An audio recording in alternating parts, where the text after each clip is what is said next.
റസൂലുള്ളാഹി സ്വല്ലല്ലാഹു അലൈഹി വസല്ലമ തങ്ങൾ മദീനയിൽ നിന്നും അബൂ സുഫിയാൻ നേതൃത്വത്തിൽ ഷാമിലേക്ക് പോയ കച്ചവട സംഘത്തെ അന്വേഷിച്ച് ഇറങ്ങിയിരിക്കുകയാണ്. വാദി സഫറ എന്ന സ്ഥലത്ത് വെച്ച് അബൂ സുഫിയാന്റെ നീക്കങ്ങൾ മനസ്സിലാക്കിയ ഹബീബായ റസൂലുള്ളാഹി സ്വല്ലല്ലാഹു അലൈഹി വസല്ലമ തങ്ങൾ തന്ത്രപ്രധാനമായ ഒരു ഏരിയയിൽ അബൂ സുഫിയാനെയും സംഘത്തെയും പ്രതീക്ഷിച്ച് ഇരിക്കുകയാണ്.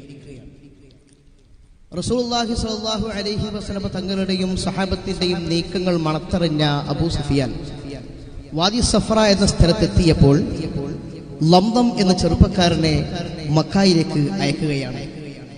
മക്കായിൽ നിന്നും ഖുറൈശികളുടെ സഹായം തേടുക എന്നതായിരുന്നു അദ്ദേഹത്തിന്റെ ലക്ഷ്യം. അതിനുവേണ്ടി ബുഖാരി ഗോത്രക്കാരനായ ലംദം എന്ന ചെറുപ്പക്കാരനെ മക്കായിലേക്ക് അയക്കുകയാണ് അബൂ സുഫിയാൻ.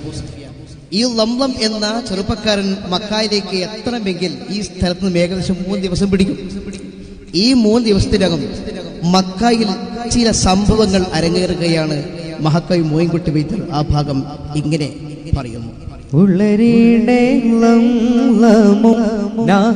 തേറി നടക്കുന്നേ ഉമ്മുൽ ഖുറാവിൽ അണയും മൂണ്ട് ദിനം മുന്നേ തെളിവർ നബി കമ്മ താഴെയാത്തിക ഉമ്മത്താ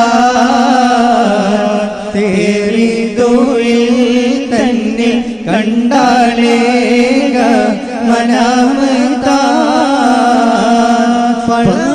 ഹൈറാനകി നാവ് കണ്ടങ്കുളർതാളേ പകലിൽ അബ്ബാസെ വരുത്തിച്ചേതി മോളിങ്കാളേ കുളിർമക്കളിയേ യൂരിലുള്ള തലവർക്ക് കുല്ലിൽ വലിയ ബലാൽ വരുന്നുണ്ട് ലാശക്ക്.